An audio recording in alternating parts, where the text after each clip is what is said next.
What is going on, Locks Mob, and welcome back to the Week 11 edition of Addy's Action.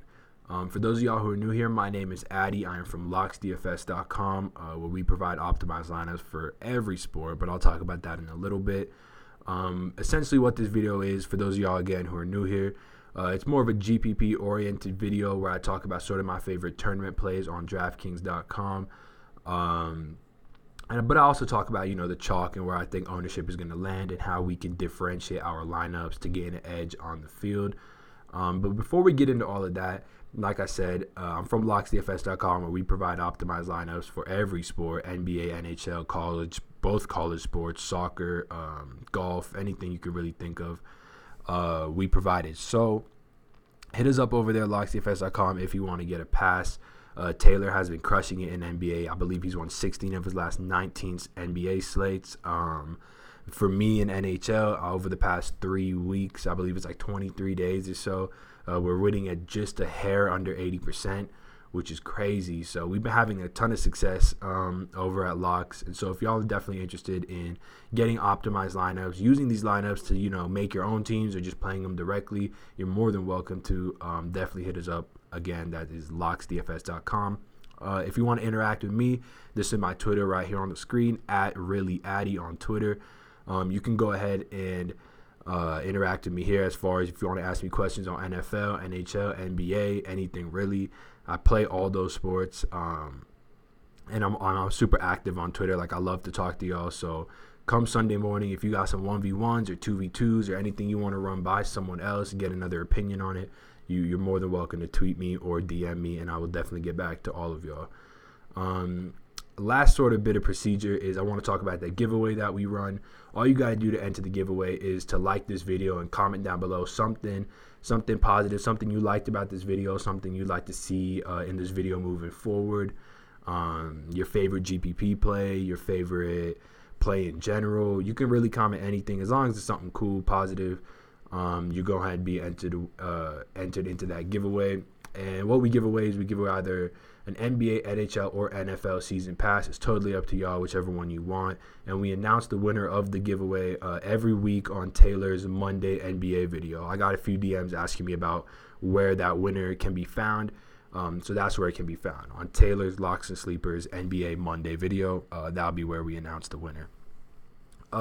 With all that being said, let's talk about last week in Addy's Action. We'll talk about a few of the plays that I talked about last week, in addition to I'll show y'all my lineup, how I did, etc., and if any of those plays made my lineup. So here it is, my lineup for last week. As you guys know, who watch this video a lot, and by the way, to those of you who keep finding your way back to this video, thank you very much. It means a lot. But for those of you who do watch this video, you know that most of the time, like, a few of the plays I talk about Addy's Action make it into my actual lineup. You guys already know I'm a one lineup kind of guy. I run the same lineup in cash games and tournaments, and I've been having real good success with it this year. I think I'm 8 of 10 on DraftKings after this week's win. So it was a good week, but it's actually interesting. If you look at this lineup and if you cross-check it with the plays that I talked about in Week 10's Addy's Action, most of them are in here. I talked about Andrew Luck. I talked about Mike Evans. I talked about T.Y. Hilton. I talked about Jordan Reed, and I talked about Aaron Jones. It's sort of like my Addy's Actions plays, and I think even the Rams defense as well. So they all kind of made it in here. And it was a good week. I mean, I sort of got bailed out at the end. I think I had like 65 points or something from my I had like 60 points at halftime of the first games, had 65 at the end of the first games, and I was like, okay, not looking like a great week. But then Aaron Jones and Todd Gurley put up like 70 or something and bailed me out, and I was able to recoup a lot of money. I mean, I was able to profit a lot of money in my head-to-heads, but this specific what you're looking at right now is from the Wildcat on DraftKings, but I didn't cash on this. So this, I think I finished just outside of tournaments here, but it was a good week all in all with cash games, head-to-heads, 3-mans, double-ups, etc. But yeah, it was cool. I mean, Aaron Jones was awesome. I mean, he was going up against a Miami run defense that's given up over 5 yards per carry the last 6 weeks, and he's a guy who hasn't rushed for less than 5 yards per carry this entire season. I mean, and there was more and more leaning towards Mike McCarthy sort of letting the reins go with Aaron Jones and letting him sort of like, or I should say, letting him take the reins of this offense. As he did versus Miami and as he further did versus Seattle, since Aaron Jones has played 2 games since I recorded week 10. But yeah, I mean, honestly, a few of these guys I actually really, really, really like for this week as well. I probably won't talk about them too much just because it's sort of the same reason that I liked them last week for a lot of these guys. But with that all being said, let's just break it down. Let's get right into it because I'm ready to talk about week 11. So yeah, we got a different week right now. It's one of the first weeks I can remember that the Rams haven't been on the main slate, which obviously means no Todd Gurley. So it kind of leaves like a few of these other guys to garner all that high-end running back ownership. But in general, no Rams, so no Robert Woods, no Jared Goff, no Chiefs either. As you know, the Rams-Chiefs game will be on Monday night. That'll be a sick showdown, so definitely join us for that. So it kind of looks a little bit different this week, but there's still a bunch of ways that we can take advantage of it. So let's just start at quarterback. So a few of the projected ownership models that I was looking at this week have these guys in the high end sort of as the chalk: Drew Brees, Carson Wentz. I saw a little bit of Cam Newton as well. I like both these guys. I think I like Carson Wentz a little bit more. I think he'll benefit from more of a negative game script that'll force the Eagles to pass the ball a bit more. I'm actually going to talk about one of his pass catchers for this week's Addy's Action that I'm really high on. So I guess we'll kind of get into that later. But if you keep coming down a little bit, I think I saw ownership going up on Andrew Luck a little bit, although not as high as it should be. He's still an awesome play this week. His price only rose 500 or 400 from last week, so he's still most definitely in play. Deshaun Watson here kind of looks like a mispriced QB as far as him performing a lot better the past few weeks. As long as the Texans in general, he's going into a good matchup versus a Washington pass defense that hasn't been formidable the past 5-6 weeks. So he's been running the ball more, so he's definitely a good play. You're going to see some ownership here on Mariota as well with what the Titans have been doing in a good spot as well. I actually really like Mariota as a solid floor yet high upside quarterback play. And then if Lamar Jackson gets ruled in, or if I should say Flacco gets ruled out and Lamar Jackson is going to start and finish the game at QB, then I think versus a really banged up Cincinnati defense, you're going to see him garner a lot of ownership. And for that reason, just talking about all these low-end guys like Dak and Eli versus the Bucs who could garner ownership. One guy that I think is going under-owned, and he's a guy that I talk about, it feels like almost every week, and I'm going to talk about him again. He's going to be Addy's Action quarterback this week, but that's Ryan Fitzpatrick. Let me show y'all why I like Ryan Fitzpatrick so much. If we go over here to defensive line, so we're looking at teams' defensive lines, and we're going to filter it by their adjusted sack rate. So, all right, so we already got this filtered, adjusted sack rate, boom, and we're going to scroll all the way down to the very bottom. And coming in at an absolutely pathetic 2.9% adjusted sack rate, we have the New York Giants.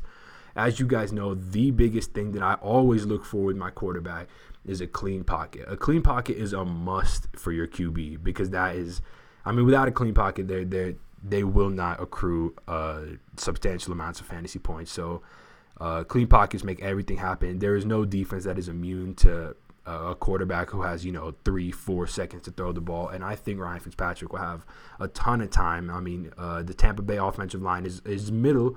They're like 15th in the league as far as keeping Fitz upright. But like we talked about last week, or probably 2 weeks ago, when I did talk about Ryan Fitzpatrick, was that Evan Silva blurb that I read that talked about how the Tampa Bay quarterback, regardless of who it is the highest scoring fantasy quarterback this year, higher than Pat Mahomes. Now, that was 2 weeks ago, so I don't know if it still holds true, but regardless, I think it's safe to say it's in the top 2 or top 3. And when you're getting him as the, 12th highest priced quarterback or something this week, I think that's something you sort of just have to lock in. I like a lot of his Oh, actually, before I get into that, let me talk about the fact that Todd Monken said that he's taken back offensive play calling. Last week, Dirk Cutter took it over, and they still had success. I mean, they almost had 500 yards of offense, yet only came away with 3 points. They reached the end zone, I believe, or they reached the red zone, I believe, 5 times, and I think 3 turnovers and 1 field goal and something else. So it wasn't a great performance from them, but this is a guy who always see an elevated pass attempts because the Tampa Bay defense is so bad. They're typically going to be trailing, and probably versus the Giants as well. Vegas has them as 2.5-point underdogs in this game with a fairly high over-under at 52 point. I mean, open at 52 and it rose to 52.5. The Giants have risen by they moved from 1-point favorites to 2.5-point favorites, which kind of solidifies the fact that I think Ryan Fitzpatrick will be trailing in this game, which will force him to air the ball out over 40-plus times. And if you're getting that from Ryan Fitzpatrick and Todd Monken, who dials up a lot of really high expected fantasy point throws, as far as a lot of deep throws, a lot of red zone throws, I think Ryan Fitzpatrick is kind of a lock this week, just because, I mean, I rarely ever just look at fantasy points per game, but it kind of just stands out here with this 25.7 sandwich between guys like Mariota. I mean, even if you get a pitch like Phillip Rivers, a guy who's an awesome QB but doesn't really benefit from a high volume of attempts. I mean, you're looking at a guy who's averaging almost 5x and sitting at 5,600 for whatever reason. They just do not raise the Bucs QB prices. So I really like this spot for Ryan Fitzpatrick. I also really like the spot. I talked about Mike Evans last week, so I'm not going to officially include him in Addy's Action video this week, but I really like him this week against Janoris Jenkins, who's been one of the worst cornerbacks in the league this year, and he'll be almost matched up exclusively versus him. And Mike Evans has dominated the air yards in every one of Ryan Fitzpatrick's starts. I think he's just a hair under 700 air yards in 5 starts, so awesome play, Mike Evans, and he's still underpriced on DraftKings at 7,300. But I'll save that wide receiver talk for a few minutes from now. But yeah, so Ryan Fitzpatrick definitely going to be my Addy's Action quarterback this week. I'm super high on him. I think it'll be a fairly fast-paced game, and I think he'll put up, at least 20 fantasy points. So I'm very high on him. Another thing, actually, I read this. Can't remember where I read it, but I was reading about if you're worried about Ryan Fitzpatrick throwing a couple picks and maybe getting benched, Jameis Winston apparently, if he gets injured if he sustains an injury that extends into 2019, the $20 million that's left on his contract becomes guaranteed. So there is incentive for Dirk Cutter and this Tampa Bay front office not to roll out Jameis Winston, even if Ryan Fitzpatrick is struggling. So I do think he does benefit from sort of a little if any sort of job security if you want. So yeah, but that's enough on Ryan Fitzpatrick. Love him. That's the Addy's Action QB for this week. So running back, just to talk about the chalk real quick. Again, no Todd Gurley, so I think there's still going to be a ton of ownership on these high-end running backs.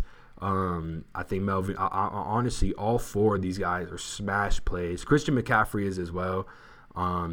David Johnson is also a smash play. He's probably going to be one of the chalkier running backs this week after what he did last week and the fact that Byron Leftwich has really got this Arizona offense. It's not clicking yet, but he's doing all the right things. So I think this is the week that it could definitely start clicking versus Oakland, which is just a putrid NFL team right now. Christian McCaffrey, probably my least favorite of the 3. Detroit did add Damon Snacks Harrison, and that bolstered their run defense, but this is a guy who just benefits from being on the field more than any other running back in the league. But he is my least favorite of these sort of top, 6 options. But I do think the ownership will sort of be generated around these guys. As we know, Ezekiel Elliott versus, he's doing work in the passing game versus an Atlanta offense that funnels targets to running backs out of the backfield. Same with Saquon Barkley, pass game machine. In between the tackles machine as well versus a Tampa Bay run defense that is bad and that is even worse at defending pass-catching running backs. Melvin Gordon as well in an absolute smash matchup correlates really well with what should be a fairly chalky Chargers defense. Alvin Kamara again in what should be a pace-up game. He's in play, probably going to score a couple touchdowns again this week. But I'm not going to talk about any of these guys because I expect the ownership to be pretty heavy on all of them, including David Johnson here. And then if you come into the low-end range, I think we're going to see a lot of ownership on Dion Lewis. They didn't up his price at all. He was $500 or something last week. He was incredibly cheap last week, and they barely even upped his usage this week, despite the fact that this guy they didn't up his price this week, despite the fact that his usage increased. He got 20 carries last week, 2 targets, but that's because they were leading most of the game. Now he's going to go up against an Indianapolis defense that, again, they're supposed to be trailing. I'll go ahead and pull up the odds for y'all so that you can see. We have a little bit of movement on the Titans, but they're still 2-point underdogs. The biggest movement here is on the over, jumping 2.5 points across 50 points. So I definitely like this game as a sneaky shootout. It would be played at Lucas Oil Stadium, which tends to be more of a shootout-prone stadium because that's where T.Y. Hilton and Andrew Luck perform best on that turf. So I do think we'll see a pretty high-scoring game here. And Dion Lewis, when he's trailing, he just ups his target usage. His projected targets. So you can project him to probably receive like anywhere from 6 to 8 targets, maybe. And to go along with, anywhere from 15 to 20 carries, 15 to 22 carries maybe. I think Dion Lewis is a smash play. He'll probably be in all my lineups. But that's because he's going to be fat chalk, and I'm not going to miss out on that. But if you want to pivot somewhere else, we're going to get into my Addy's action play right now, and that is Alex Collins. I like that he's $400 cheaper than Dion Lewis. I don't think anyone's going to go here, but there's a lot of reasons to be high on his prospects this week. Joe Flacco is banged up. I don't think we'll see Joe Flacco play this game. So I think it'll be either Lamar Jackson or Robert Griffin III, or maybe both. It's just sort of a weird situation there. But one thing you can sort of bank on is that there will be an increased ground game emphasis versus a Cincinnati defense that is completely banged up. They're missing 2 of their linebackers, Preston Brown and Nick Vigil. And then I believe they're getting back Vontaze Burfict, but he's been horrible this year, so that doesn't really do too much. And this is a Cincinnati run defense that ranks 30th in the league. And they're also really bad versus pass-catching running backs. That sort of is more up the alley of Javorius Allen here as opposed to Alex Collins. But we have seen Alex Collins receive – let me move this up a bit. We have seen Alex Collins receive 4 targets in like 4 weeks. So 4 out of his 9 weeks, he's received at least 4 targets, which is a decent target share. And I do think we can see sort of his carries bounce back in more of the 15 to 16 range. At least, and I do think that they'll have a solid lead versus a banged up Cincinnati offense as well without AJ Green or Tyler Eifert. So I think another sort of dope correlation play, in addition to how I talked about Melvin Gordon and the Chargers defense, I think you can do sort of a similar thing with Alex Collins and the Ravens defense. So he's going to sort of be my Addy's action running back play of the week. Another guy I like here is Theo Riddick. A lot of people are going to talk about Kenny Golladay and how he should see a massive increase in targets and looks just with Marvin Jones being out and obviously Golden Tate being traded. And while, yes, it does benefit him and he's probably going to be pretty fat chalk come Sunday, it also really benefits Theo Riddick, who's kind of taken over their role as that slot wide receiver. So he's not really a running back. He had the most pass routes ran out of all running backs last week ahead of Todd Gurley, primarily because this dude he's not getting any carries. He's got 8 and 7 targets the past 2 weeks. So he's a good play, sort of getting a wide receiver at your running back spot. And but I do think he's only viable on DraftKings, where you get a full point per reception, because I do think he has a pretty solid PPR floor. But with that being said, let's move on to wide receiver. The chalk this week, as far as the projected ownership models I looked at, have Michael Thomas popping his chalk, and rightfully so. He's a super smash play versus that whole game should probably hit the over. I believe it's at like 56 or something right now. It's at 56 right now, up from 54. I like to even hit the over on 56 just because you're dealing with 2 teams that are both pass funnels. And what I mean by pass funnels is they both have really good run defenses, but fairly bad, actually pretty really bad pass defenses. So I do think we see both these teams sort of air it out more. The Saints will obviously try and establish the run as they try and do every game, and sort of keep Drew Brees to very manageable throws. He can make any throw, obviously, but I think this dude's averaging 5 incompletions a week for the past extended amount of time. So he's got a bunch of high percentage throws, and his wide receivers like Michael Thomas, who will be chalk, doesn't really drop anything. So I like him as chalk this week. I also saw, let me see. Down here, I saw Corey Davis popping. They didn't really raise his price too much. He was a guy I wasn't too high on last week. I thought he would be primarily shut down by what was going into the matchup, a white-hot Stephon Gilmore, but he whipped Stephon Gilmore. Like, he whipped him just watching that game. Because I had Luck and Hilton that week. I watched that entire game. Corey Davis just roasted Stephon Gilmore. And Stephon Gilmore even had a couple defensive pass interference penalties because Corey Davis was just unguardable. So I love him again in this matchup versus the Colts defense that really isn't that good at all. Where else did I see some ownership pop in? So I said Corey Davis. I said Michael Thomas. In addition to that, I think I saw some Amari Cooper ownership as he's underpriced.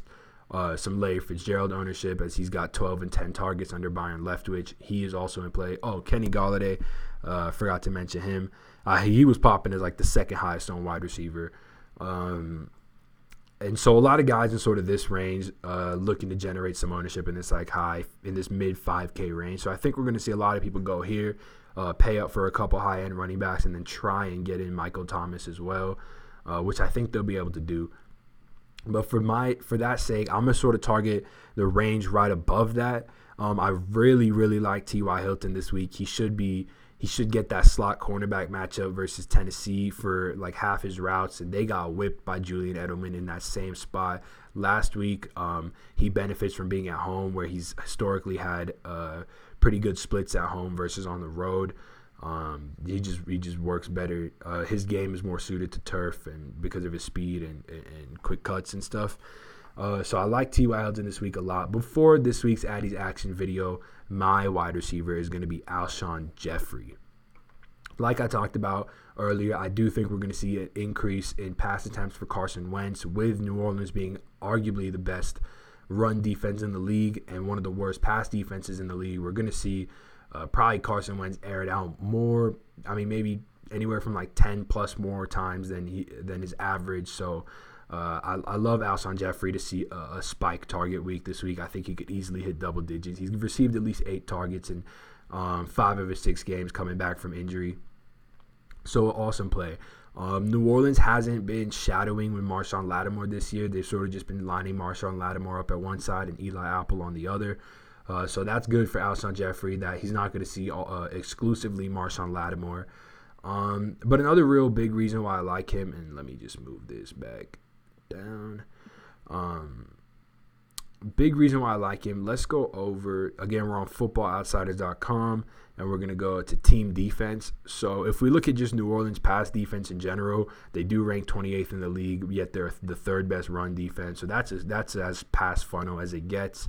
And we typically we will target the pass game versus New Orleans. But then if we scroll down here, and I was kind of surprised to see this, but I was digging around with a few things that I like to look at. And you can see I already have it filtered here. So I have it filtered here by how teams rank versus like a short, deep, middle pass. And versus the deep pass, New Orleans are actually 32nd in the league, allowing a league high, almost a 72% completion rate. And that's interesting for Alshon Jeffrey because, as you can see, I already have it pulled up here. He effectively leads them in ADOT. The reason ADOT being average depth of target, the reason I say effectively is because of the fact that Mike Wallace not running routes, Shelton Gibson, I mean, these are all like 3 targets. Jordan Matthews is slowly going to get siphoned out of this offense with the emergence of Golden Tate, yet Golden Tate is up here only on 4 targets. I do think that he'll probably regress to sort of that 8 average depth of target range. So I do think by the time this season's all said and done, we will see Alshon Jeffrey lead these guys in average depth of target. He also leads them in weighted opportunity rating, right behind Zach Ertz. That's another reason I actually really like Alshon Jeffrey, is that Zach Ertz is stepping into his toughest matchup of the year versus the New Orleans tight end defense that has ranked in the top 3 this year for the entire year. So I think he'll struggle a bit, and I think the one guy that really shouldn't struggle too much is Golden Tate. I should say, if he gets the slot, if he gets the primary, if his usage obviously increases and he gets that slot cornerback matchup, he is an awesome play. But I think Alshon Jeffrey has a pretty clean route to a monster fantasy point game. As we talked about, Philly should be trailing. They're 7.5 point dogs. They should be trailing the whole game.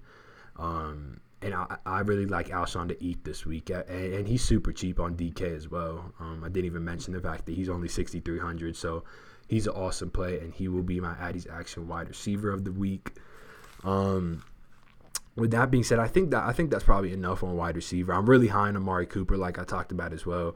A few of those chalk plays I really do like. Like I think Corey Davis is just underpriced, and Amari Cooper as well. So I think a way I might differentiate my personal lineup is not paying up for Michael Thomas, coming down here, sort of getting 3 of these mid-priced wide receivers and seeing if I can get all 3 high-end running backs that I really like. It's not something I plugged in yet, but it's something I think I might try to do. And it becomes easier because of the tight end value available. So we're already at 25 minutes. So I'll try and keep it a little quick. But this is a really interesting week at tight end. I think everyone's probably going to be paying down at tight end because there's just really nothing up here. Zach Ertz, like I talked about, stepping into a super tough matchup. But he exploded last week on a primetime game, so you could see elevated ownership for him. And, I mean, he's still pretty cheap. For $6,600 for Zach Ertz is a very, very fair price. So, obviously, if you're paying up, you're going here.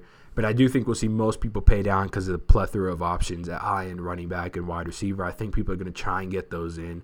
And tight end, which tends to be a pretty low opportunity cost position, I think you're more apt to take a few cheaper guys because you're typically not like when I say opportunity cost, I mean like what is it? I think the actual definition of opportunity cost is like something about like the next best thing, you know. But in the next best thing for your tight end is not that great because of how weak this position is. But at wide receiver, we really want to use all 3 of your wide receiver positions very effectively because the opportunity cost of missing on one of these guys is larger than it would be for tight end, if that made sense. I'm not an econ major, but that's kind of how I view it. But anyways, this week, kind of the only tight end I'm really going to probably play, just a guy I'm super, super high on, is Ricky Seals-Jones right here at 2.9K. I didn't even look if he's going to be chalk because I'm assuming he will be, but I'm still playing him. He's the Addy's Action. He's the Addy's Action guy. He's everything. Ricky Seals-Jones this week. There's no reason for him to be 2.9K. I would legitimately pay like in the mid 4s for this tight end in this matchup. Like I showed you guys. Actually, I didn't show you guys. Sorry, my bad. But if we go here again, Football Outsiders and filter it versus teams versus the tight end. Oakland is a pathetic 32nd in the league. They're horrible. Their DVOA is so much worse than everyone else. I mean, they'd just be getting ripped apart by tight ends. And right now you're getting Ricky Seals-Jones, who has ran 37 routes 2 weeks ago, which was his career high. And then he beat that last week. And he ran 40 routes, which was his new career high, obviously. And the past 2 games are significant because that's when Byron Leftwich took over play calling. And all he's really doing is maximizing this Arizona offensive strength. He's getting the ball to David Johnson. He's getting the ball to Larry Fitzgerald. He's getting the ball deep to Christian Kirk. And he's getting the ball to Ricky Seals-Jones. That's all you got to do. You got to get the ball to your best players, and that's what Byron Leftwich is doing. Amazing matchup. An interesting note on Ricky Seals-Jones is he actually leads Arizona in average depth of target. It's a little over 10. That's higher than Christian Kirk. That's higher than Larry Fitzgerald. And that's interesting because Oakland, like New Orleans, is one of the worst teams versus passes traveling over 20 yards, which is deep passes. And you rarely ever see a tight end lead the team in ADOT. But in this case, with a guy who's as athletic and talented as Ricky Seals-Jones, you see that case. And I think he's just a smash play this week. I'll probably have him in every single lineup. But if, like I talked about, he will be the chalk. So if you do want to pivot off of him, I think Jeff Hoyerman is the biggest probably beneficiary outside of Cortland Sutton and the Demaryius Thomas trade. We saw him rack up 11 targets, 10 catches on those 11 targets. And I'm actually a Broncos fan, so I watched that game. And he genuinely looked really good. He was making a lot of good moves out there. So I think he's a solid play at 3.7K versus a Chargers defense that has been has shown like sort of a weakness to the tight end position. It's crazy to see Jordan Reed sitting here at 3.8K. This dude, if you played NFL DFS like 2 years ago, I mean, he's a 6.2, 6.4K tight end, and he's sitting here at 3.8K, almost half the price. In an awesome matchup. I mean, the matchup that Hoyerman that I talked about went off of was versus Houston, and that's that matchup that Jordan Reed is getting. If you guys saw when I pulled up tight end rankings, Oakland is the worst, but right behind them is Houston, second worst in the league versus the tight end. And Jordan Reed at 3.8K is an awesome play with how banged up that offense is. He does benefit from elevated target share, and this matchup is just crazy. So I think it is a week where if you sort of want to just pay down and get two really good tight ends, I think you can go tight end in the flex this week, go Ricky Seals-Jones, and then go ahead and grab Jordan Reed as well. And then you can sort of pay up for anything you want. So I like both these guys a lot, but the Addy's action guy is Ricky Seals-Jones. And that's enough on tight end. So moving on to defense, I haven't really looked too much at defense. Like I always talk about, I'm not in the business of projecting like defensive ownership or anything like that. It's a very high variance position. But for me this week, usually I try and find a way to pay down this week. But I think for this week, I'm really high on these top three defenses right here. I think the Chargers should absolutely eat versus a Denver offense that is missing, I believe, 4 of their offensive linemen coming into this game, and this Chargers defense should be getting back Joey Bosa, who is their best pass rusher. So, this is a smash spot, and it correlates extremely well with Melvin Gordon. Similarly, the Ravens defense versus a banged-up Cincinnati offense, bad offensive line. The Ravens have a good pass rush. All 3 of these defenses are at home. So I think the Ravens correlate really well with the Alex Collins play that I talked about earlier. And then finally, the Cardinals defense. They are in the top 5 in the league in adjusted sack rate. Oakland's offensive line is absolutely garbage. Like I talked about, all these guys correlate well with a running back, as the Cardinals defense correlates really well with a chalk David Johnson. So I like all 3 of these defenses. I'm not sure which one I'll land on, but it's probably going to be one of these 3. And yeah, I'm excited about it.